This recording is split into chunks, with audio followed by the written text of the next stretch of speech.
Mbak Christine, sebetulnya aku tuh kesentil banget loh waktu dibilang aku kebanyakan nge-zoom. Waktu di kelas menulis untuk kesehatan Iya. mental ya. Iya, Tapi ngerasa nggak? emang sih udah 150 zoom yang aku ikuti.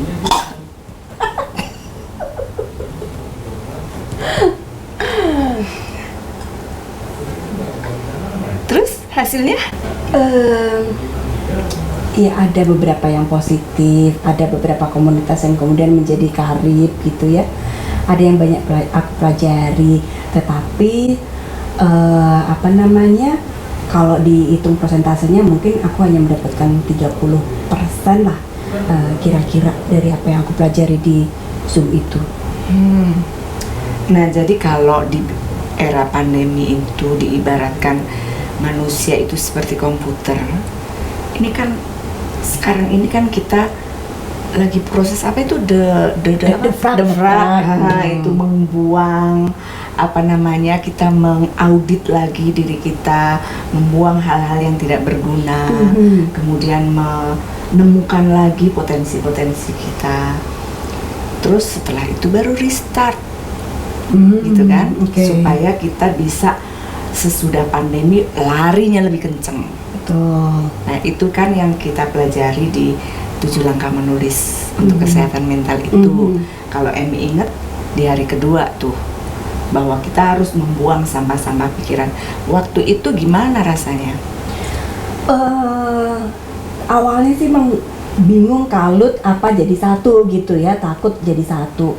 Tetapi dengan pelan-pelan nulis sebetulnya udah mulai agak terurai tuh, sehingga aku tahu banget yang aku pikirin itu sebetulnya antara sedih, kalut, atau sebetulnya baik-baik saja. Dan aku menemukan bahwa sebetulnya baik-baik saja. Bahwa gitu. sebetulnya kita bisa melakukan kegiatan di dalam rumah yang lebih efektif, lebih positif, Betul. meskipun tidak keluar rumah.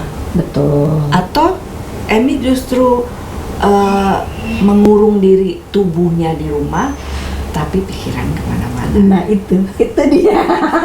Ngebayangin kapan yang ngopi cantik, kapan ya ini dan itu. Betul. Jadi apa yang harus aku lakukan? Fokus. Kembali lagi, kalau ingat 7 langkah itu, kan ada langkah yang kedua, kita mulai membuang pikiran negatif, kemudian menemukan kekuatan, menemukan kelemahannya, kemudian kita menyusun lagi apa yang akan dilakukan ketika pandemi ini berakhir. Bahkan sebelum pandemi berakhir, kita sudah bisa membuat rancangan-rancangan dengan apa yang pemerintah sebut itu apa? New normal. New normal life, ya Normal kan? baru, Normal baru, ya. ya kan? Normal baru artinya kita mulai kehidupan dengan cara yang berbeda, jauh lebih tertata, menjaga kebersihan, termasuk nih Kebersihan otak ya? iya, pikiran. Jadi disinfektannya itu tidak hanya untuk tangan Itu dan dia. peralatan, tapi juga kita pelan-pelan membersihkan pikiran kita gitu ya, Iya. dan perasaan kali ya. Betul, pikiran dan perasaan harus dibersihkan tuh dari pikiran kecurigaan, ini apa namanya, pikiran negatif kepada orang lain dan sebagainya. Banyak lah, udah tahu sendiri kan? Betul. Oke. Ada kalau manfaatnya nggak ikut 7 langkah menulis? Ada. Jadi kemudian bisa menarik diri dan kemudian membuat perencanaan. Kalau kemarin kan asal keluar rumah ya sudah gitu Iya. kan. Tetapi paling enggak mulai sekarang bisa untuk membuat perencanaan menghadapi normal baru ini seperti apa. Kemudian skill-skill yang bisa aku terapkan ketika nge-zoom kemarin di dalam kehidupan kerja, di dalam kehidupan sosial nantinya.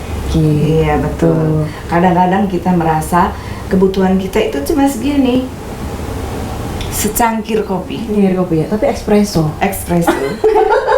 Tapi karena kita serakah, kita Kita maunya ambil teko besar gede gitu ya. Terus ternyata nggak habis. Dan Begitu dibuang. juga dan dibuang. Begitu juga ketika memilih program-program yang ditawarkan lewat online semua kita ikuti sampai mengabaikan bahwa ada orang lain yang sebetulnya membutuhkan kesempatan untuk masuk di program itu tersebut. Dan karena Emi ada di dalam nggak bisa masuk. Betul ya. Ya. Tapi paling nggak setelah aku ngikutin kelas 7 langkah menulis untuk kesehatan mental, ada bagian-bagian yang kemudian bisa aku pelan-pelan kayak kemarin keliling-keliling keluar rumah ke mall lewat Zoom gitu ya, tetapi sekarang aku jadi pengen keliling-keliling ke dalam diriku sendiri gitu. Pasti akan menemukan sesuatu yang sangat menarik. Thank you Mbak Christine ya.